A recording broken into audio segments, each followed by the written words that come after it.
Okay. You're light on database accounts. So you can come up with a consensus on each one individually, but you still know that when you stack these into the iteration, you don't have the talent there to pull this out. All I'm trying to do right now is estimate the size of the project, right? I'm trying to figure out, okay, this is this big, right? And so maybe instead of estimating the drive from here to Austin, we're estimating how long it's going to take us to fly to Austin in the corporate jet. Well, we can still estimate it even though none of us have a pilot's license, right? We can figure, oh, I bet the jet goes 400 miles an hour, and here's how long it would take. I don't have the pilot who can actually do it. Well, that's going to be raised up as an impediment to our project, right? Well, we either have to get one or I have to go to pilot school, right? So, okay, what I want to do, I want to give a good chance to practice this. So I want you to practice doing planning poker. What I'm going to do is I'm going to pass around some boxes of planning poker cards. Everybody take one box. In the box are some real cards. They don't look like that, but they have those numbers on them. You're going to have a question mark in the deck. The question mark means I don't know. It's a totally database thing, and I just don't know. Or it means I dozed off while you were talking about this one, right? I'm serious. I mean, I'd rather have somebody hold up a question mark than have to guess. What are they going to show, right? Hold up a question mark. I just wasn't paying attention when we talked about this one. That happens. 1, 2, 3, 5, 8, 13, 20, 40, 100. You also are going to have a half in there.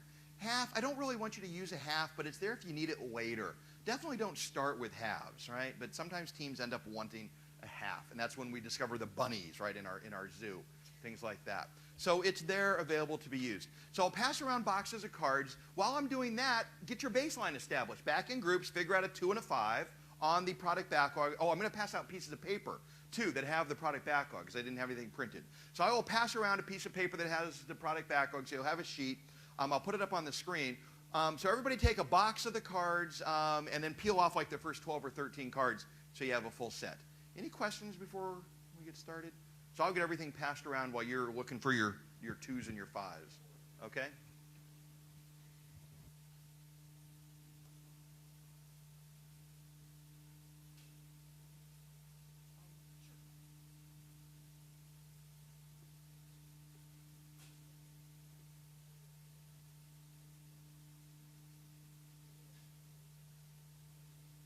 A lot of time on that. I just wanted to give you enough to get a feel for that. How'd that go? Any thoughts on doing that? Good? Okay. Okay, so as you estimated more together as a group, you started to converge more quickly. Reach consensus pretty soon. Second round? Okay.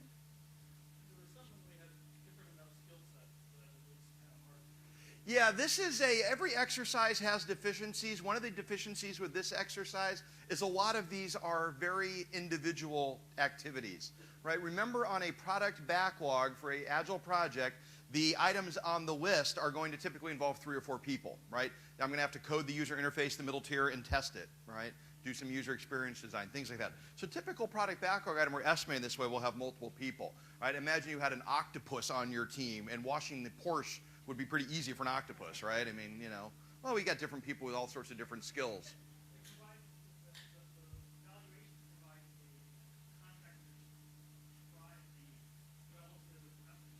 Yep. Yep. There's a lot of context comes out in this. I'm a big fan of saying about this technique that even if, as we're walking out of the estimating room, I say, uh-oh, I forgot to write down the numbers. Did you? And no, I didn't write them down either. I thought you were doing it. I would contend we had a useful meeting. Now, we got to go back and redo it to get the numbers. That won't take that long. But the discussion this creates is extremely valuable. The getting everybody onto the same page about what it is that we're trying to do is a huge benefit to this type of a process. I've lost my mouse. Uh-oh. Okay, well, I'm close enough to the keyboard the whole time. Oh, did I leave it over here? Yep. Thanks. I always travel with 2, but it's not like I wanted to plug it in right now. So I wanted to, one more comment, yes. Okay.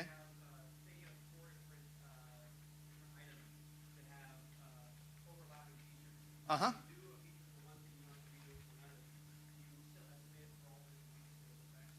What I would want to do if so the I got to repeat for the camera here. The question is, what do we do if we have kind of interrelated items? We have 4 items that all have some common work that has to be performed.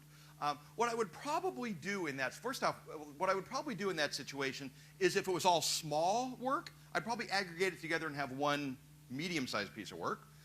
Let's assume that's not possible. What I would next likely do is I would try to pull out the common part, write a product backlog item about the common part if I could, right? Maybe maybe we're going to do an e-commerce site and we have to have just the basic ability to accept credit cards, right? Pull that out and then have a separate user story about MasterCard and Visa and Amex and Diners Club or whatever, each being really small because the main part was the other one.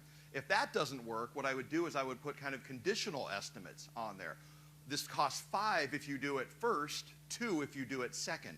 That's not so bad because we're really putting estimates on there that product owners can use. And I think every product owner in the world has been to a restaurant. And restaurants price that way, right? This salad costs $8 if you buy it alone. It's $4 if you buy it with an entree, right? So product owners are used to that type of pricing. I'm going to save the questions because I want to get through the last stuff. I'm not in any hurry to leave once we're done, but I do want to try to get everything done as close to 9 as I can. It's really bad if you teach a class on planning and you overrun your schedule. So just a couple, which I am going to do, but not by much, I'm hoping. A couple comments on why planning poker works. Those who will do the work estimate the work. Common best practice. A lot of footnotes here. You can dig up these references if you want. Estimators are required to justify. Right? This has been shown to be a best practice. Right? Those who are going to do the work, estimate the work, you're required to justify. I don't mean we're going to chop your head off if you're wrong, but hey, we've all got 8s. Why are you holding up a 20? Right? Focuses most estimates within one order of magnitude. Right? We've been shown to be best at estimating in that range. It works because combining individual estimates through group discussion leads to better estimates. Right? And this is all about group discussion. It emphasizes relative rather than absolute estimating, we've talked about. We don't end up in meaningless arguments that extend the estimating meeting into longer periods of time. Everybody's opinion's heard, and it's quick and it's fun. The cards, it's amazing that the cards just make it that much more fun, right? You can do these on just note cards if you want, just write numbers on index cards, or using these type of cards make it even more fun. I do have extra cards, so you can grab extra cards when we're done. Oh, by the way, I should mention this, 'cause I always forget about this. This works great if you're a local team, you're all in the same building. If you're distributed, you got part of your team in India, what are you going to do, right? It's kind of hard. What's that? Write a web app. No, use my web app. Go to planningpoker.com. It's free, or I wouldn't mention it because I'm not trying to sell stuff. Go to planningpoker.com. It's a cool little kind of Ruby on Rails app. So go there. The moderator can go there, can load up user stories, send a URL out to other people on the team, log in and do it. So, is it based in the Bahamas? No, but I did actually have to buy the domain from a real poker company, right? And that wasn't cheap. I mean, that cost a lot, but I wanted the domain badly. And they were a real kind of poker company. I want to reference a couple studies that were done here. There's a great organization in Norway called the Similar Research Lab.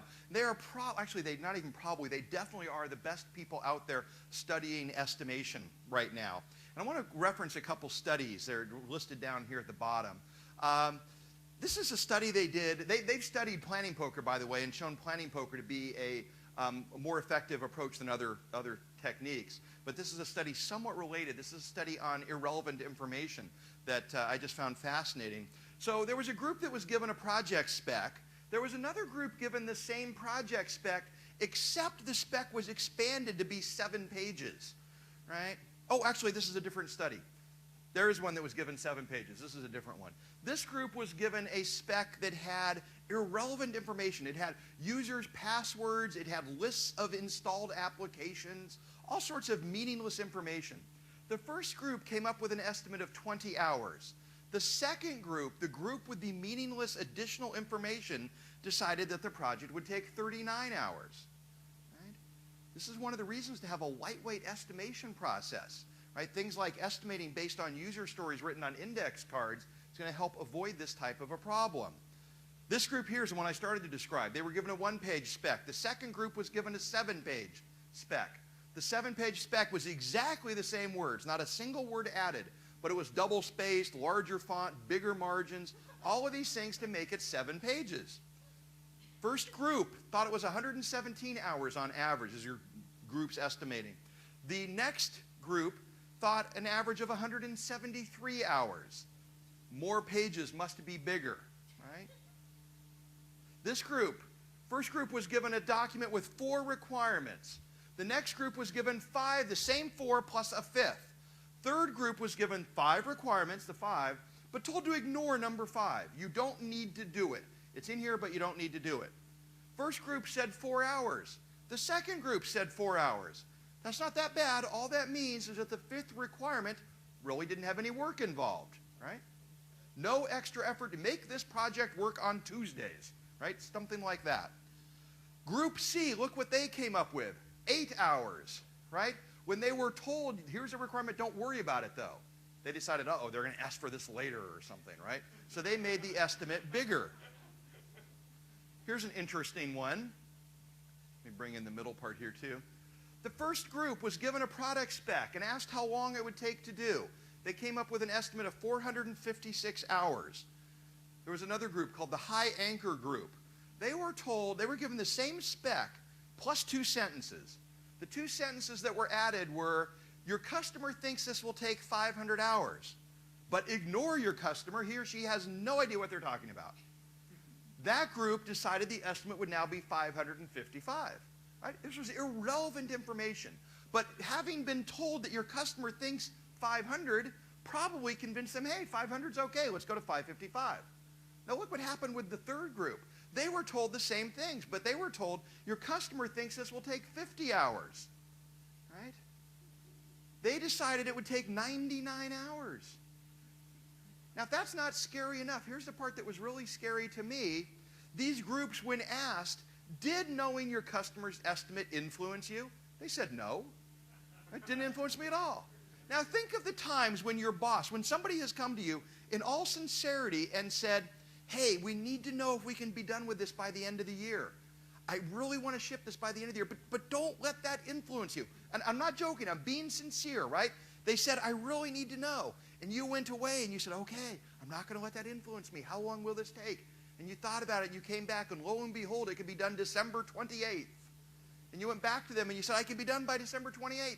And then the project struggled and came in on February 15th, right? We wouldn't have done it if it wasn't going to be done by December perhaps, right? In all sincerity, all those things, I'm not making any dysfunctionality, any overly aggressive boss, all well-intentioned. That's us. Right? This is called anchoring. The first number you hear tends to be the number that we give as an estimate. Right? See, these estimates were anchored. Planning Poker helps get rid of the anchoring effect. All the numbers are shown for the first time by everybody. Right? Be less anchoring. Comment? So, I guess the question I had is, so you've shown how different ways of presenting information give different estimates. Yes.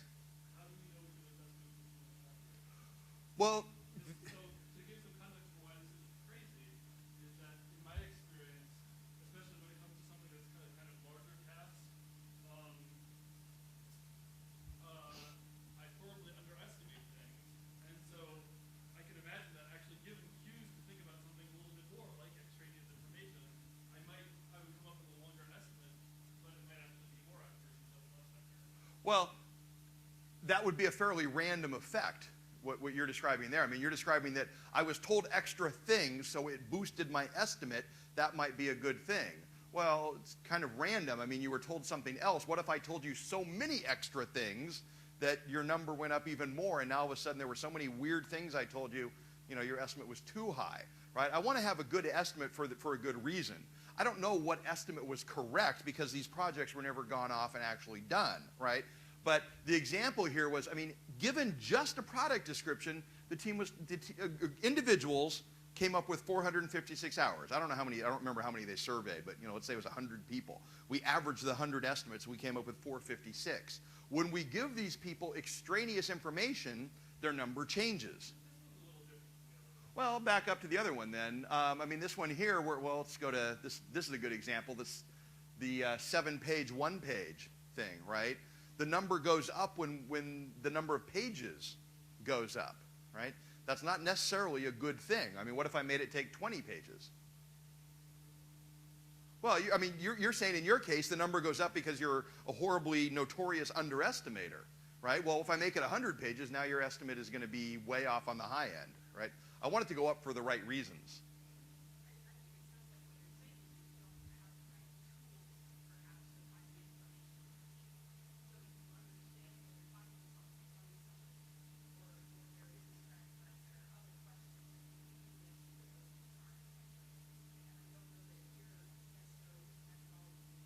But in these cases, they all had exactly the same information, they gave different answers. That's the point, right? I want to ask a question about this case here. So, is the anchor what they hear first, or is it what they think the customer expects? In other words, if they do an experiment where, in the middle of deliberations, they come and say, "Oh no, the customer changed his mind. He actually Right. thinks it's going to take 400 hours." Yeah, I have heard a reference to a study. I have not read this study myself, so I'm not 100% sure this is true. I was told this by somebody credible, so I just need to go dig up the reference. But I was told about an estimation study where the researcher brought in a wheel of fortune and said, hey, we're going to estimate some things, but hey, let me spin this first. 36. Okay, now what do you think? How long, will this take? Well, 36, right? And that the numbers were correlated to the random number that was spun on the wheel of fortune, that it was positively correlated there. That blows me away that that could possibly be true. I need to dig up the research on that, but I have been told that there was a study along those lines.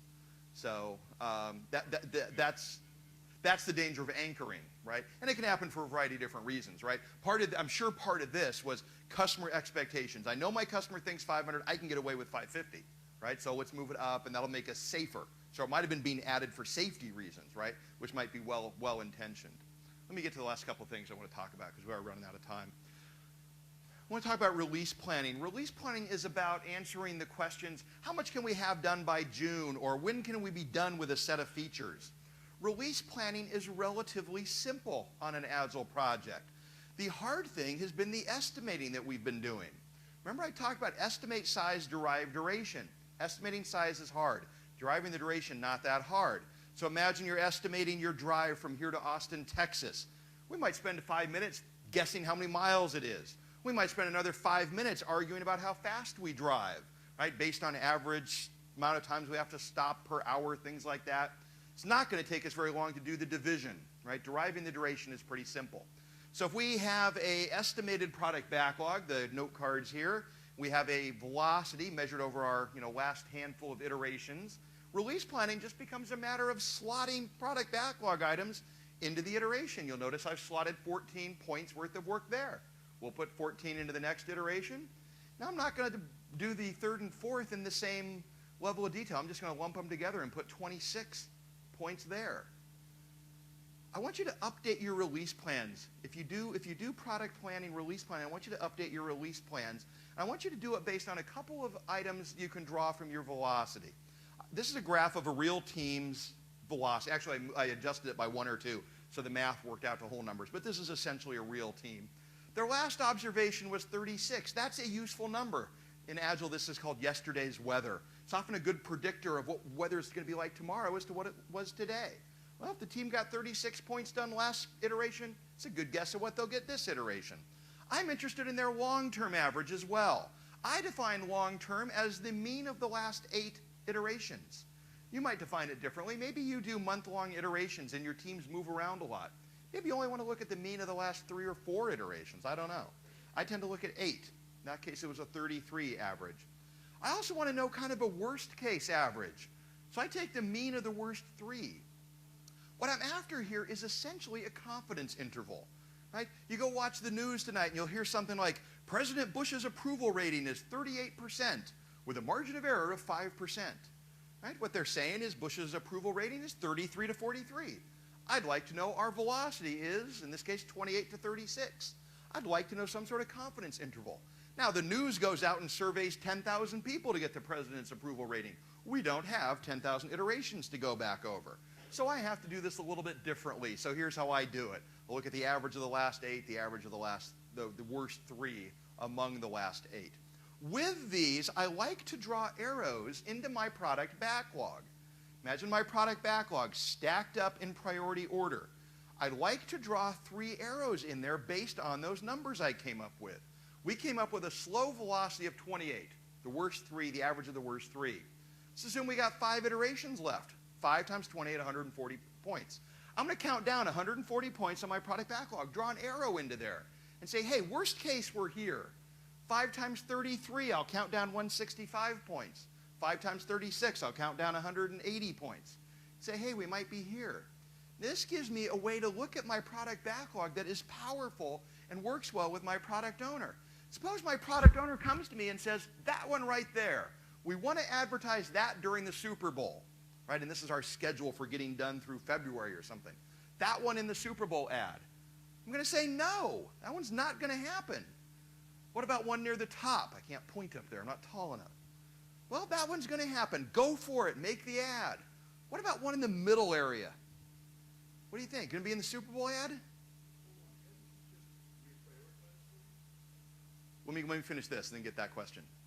So if it's in the middle there, oh, I see where you're going. If it's in the middle there and the product owner says, I want this one in the Super Bowl ad, I'm going to say, well, it's probably okay, but we better keep an eye on it, right? Based on our current velocities, one in the middle, I'm thinking of this one sticking out a little bit, probably in, but I know, product owner, you come up with a lot of new good ideas that may push it down. So the question here is, hasn't the product owner reprioritized when they say, I want that one in the Super Bowl ad? That might be my response. I might go, if that's the one you want in the Super Bowl ad, move it up, right? So they may be saying, well, I want everything down through there, but this is the one that's going to be in the ad. I want everything above it. That's the one I want in the ad. The point of this is it's going to give you a way to discuss with your product owner where you're likely to be in the product backlog. Instead of just saying, hey, here's all my priorities. The area in the product backlog can take significance. The top of the product backlog, the product owner should not have to spend a lot of time prioritizing the top of the product backlog. If the team says, well, number 8 up there, we'd like to do that before number 1. We've got a lot of technical reasons why we'd like to do number 8 before number 1. A good product owner should say, yeah, go for it. They're all going to be in there. If you want to do that first, I buy it. Go ahead and do it. The product owner shouldn't bother prioritizing down here. It's not going to be in. Product owner should spend a lot of time prioritizing in the middle. That's where they should be thinking hard. In the back, yes.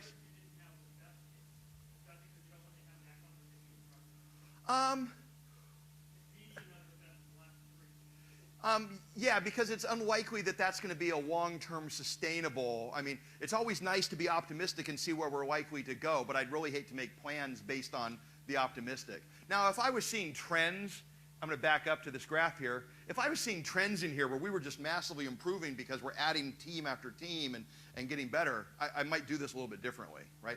All I'm really after here is the confidence interval, right? And if you think there's a different way in a particular project to have a better confidence interval, use it, okay? Yeah. No. I just have used the number 3 for 6 or 7 years. I like 2-week sprints. 8 of them is 16 weeks. I just tend to pick 3. I think the reason I pick 3 is it's less than half. No great thought went into that number. And again, you can define it how you'd like to. Last thing I want to talk about is burn down charts. But I'm actually curious. We've been in this for about 2 hours now. We are about done. How's my landscaping coming? Right? Well, let's say we moved another 20 wheelbarrows. This is called a burn down chart. Okay? Remember the product or the planning levels that we talked about. We've got the product backlog estimated in story points. We've got the iteration backlog estimated in hours. Well, we can do burn down charts at both of these levels. Okay? Let me show you an example. This here is an iteration burn down chart. This is a team over in Sacramento, California. They walked out of iteration planning thinking there was about 780 hours of work to do in this sprint. A couple days later, it was up to 820 hours. What happened? Why'd it go up? It's called a burn down chart. Why'd it go up? We engaged the enemy. What else? Maybe somebody got sick. Well, if somebody got sick, we'd go flat, right? If nothing got done, let's say the whole team got mono, right? We'd just go flat. We added what? Added new people, and we added some training time. 2 things happened here. We got into the work and realized, uh-oh, this is harder than I thought. And we realized, uh-oh, we forgot, we got to code the middle tier. We forgot that part. So we identified new tasks, and we found out some things were harder. We burned up a little bit. Team made decent progress. What happened there? The big drop. Yeah, they realized they weren't converging on zero. They dropped things. They went to their product owner and said, uh-oh, we bit off too much. We're not going to finish. Product owner said, okay, let's drop something. They dropped something, and then they finished the sprint, the iteration. Notice an interesting thing about this. Notice the shape of the curve before the drop. That was their pace. And notice their pace after the drop. Teams work best if they have a slightly aggressive but realistic deadline. Right? I contend that this team, and I know this team very well, I did at the time, I contend that this team at the beginning knew they were not going to finish. They knew they overcommitted, and they worked at a pace that would not quite let them do it until they couldn't hide from it anymore. Then they dropped some stuff, and they actually worked at a much better pace over the end. They were not here anymore. They weren't doing hours at night or weekends or anything, any excessive thing like that. So this is an iteration burn down chart. This shows hours over the days of the iteration, the 20 days of the iteration. This one here is a release burn down chart. It shows story points on the vertical over the iterations on the horizontal. This first line, this perfectly straight line, is kind of a hypothetical. I don't normally draw this, but I wanted to draw this line so that we can have this conversation about it, because some of these are going to be very fine dots up here, and I want you to be able to see if we were ahead or behind schedule. So we ran the first iteration and saw that. Were we ahead or behind schedule? What do you think? We're a little bit behind. Make sure you see this. At one iteration, we should have been at the light blue line. We're instead at the little diamond. This is a small company, 100 or so people. I was working with the CEO to introduce, in this case, Scrum into her organization. And so she and I met every month to talk about what had been done. This was a one-month iteration. She and I didn't have anything useful to say 1 month in. This is one data point. Who cares? We ran the second iteration. What do you think the CEO and I talked about there? Did you say firing me? Is that what? I heard firing me. Somebody said firing me, right? Well, no, we didn't really talk about firing me or abandoning Scrum, but we did talk about how long this project was going to take. I drew a trend line through here and said, hey, it's going to take 6.1 iterations. She said, I can't wait 6 iterations. We thought 4. And I said, well, I got bad news for you. We round up in Agile. It's going to take 7 iterations, not 6, right? When it's 6.1, we round up. And I said, well, could you drop some things? And she said, yeah, of course, some. And I said, well, to get done in 4 like we planned, you'd have to drop a lot. You know, take the vertical amount we've made, drop it down here. We said we'd have to drop down to here. She said, I can't drop that much. I said, well, what about going 5 iterations? You could drop a little bit, be done in 5. She said she could. I said, I don't believe you. Show me the items you'll drop. She said, okay, that one, and that one. If we drop those, we'd be okay. I said, fine, let's leave them in for now. Let's not drop them. Let's leave them in, but let's see what happens. We ran the 3rd iteration. The team didn't get any better. I contend that in the 3rd iteration was random variance with the 1st iteration. We made up what we lost in the 1st. That was just random. But at this point, we talked about, wow, one more iteration like that, and we'd be right here. We just have to drop a little bit. We can be done in 4. Good news. And she said, I am not going to go tell people we're done in 4 again. We've already told them 4, now 5. If we change to 4 again and we miss it, I'm in trouble. So we said, okay, we'll leave it at 5. So we told everybody we're sticking with 5. We ran the 4th iteration. What happened there? Yeah, everybody thinks what happened here is old Parkinson's law. Work expands to fill the time available. That's actually not what happened. The team continued at the same pace. They ended up right down here, right where we'd expect. Exact same pace as in 3. But we said, we're not going to do a 10-point iteration. Let's add some work back in. We added some work back in and ran the final iteration.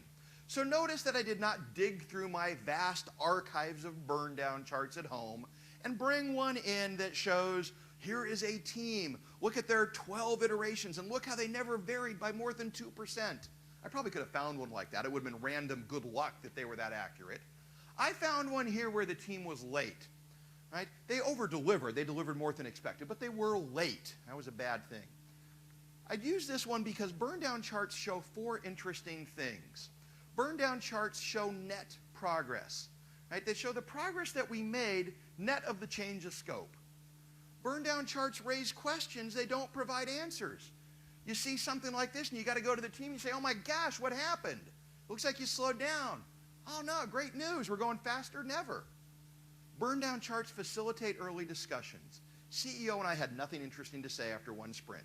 But 2 sprints into this, we were having great discussions about what do we do, right? We were able to look at this and go, should we cancel the project? Should we plan on 6 or 7? Should we drop a lot and be done in 4? Should we drop a little and be done in 5? I don't know what the right answer was, but when we look back on this, we feel we made the right answer. We planned on doing 5. We finished in 5 with more than expected. It was a very happy result for the business. We were 2 months into a 5-month project, able to make accurate predictions about where we were going to end. Think about a normal traditional project. We probably would have got 3.5 months in and announced a 2-month slip, right? With no visibility into that until 3.5 months in. Burn down charts make it impossible to lie. Work with this one CEO, different CEO than this example, CEO in Denver, and Scrum, one of the Agile processes, essentially saved his company. And he'll acknowledge that if you talk to him about it. But what he wants to tell you about Agile will be that he can sleep at night. He knows that his VP of engineering is not lying to him, which was his big concern before they adopted Agile. That he says sometimes the news isn't good. It's like the second sprint there. Things flatten out. But he always knows where they are. So with Agile, it's impossible to ever be lied to or deceived. He always knows where they're at. Okay? So burn down charts. This is why I was talking about my landscaping progress earlier. Here's the last slide. There's my contact information. Please feel free to email me anytime. I will apologize now. I'm really bad at answering my cell phone. My New Year's resolution was to answer my cell phone once a week. That was my goal. And I haven't met it. I think it's been 3 weeks since I looked at my cell phone, so I'm really bad at that. Somebody asked me about that. I don't even know how. It's just, I get over 300 non-spam emails a day and try to stay current on that. That's enough. I don't need phones and text messages and other stuff. So, I mean, do call me. I'm just going to apologize. I won't call you right back. I'll call you as soon as I happen to notice the phone, and I'll feel guilty. But if you email me, I will respond normally within 24 hours unless I'm on some nasty plane or something. But do contact me anytime. I love talking about this stuff. And all of this will be on my website. I'll put this up on my website. I'm going to call us officially over because we're doing this taping and stuff. We do still have the 2 books to give away, but there's no point in making anybody watch that on the audio stuff. So let's call it officially over, but do hang around for a minute. We'll do the books. Thanks.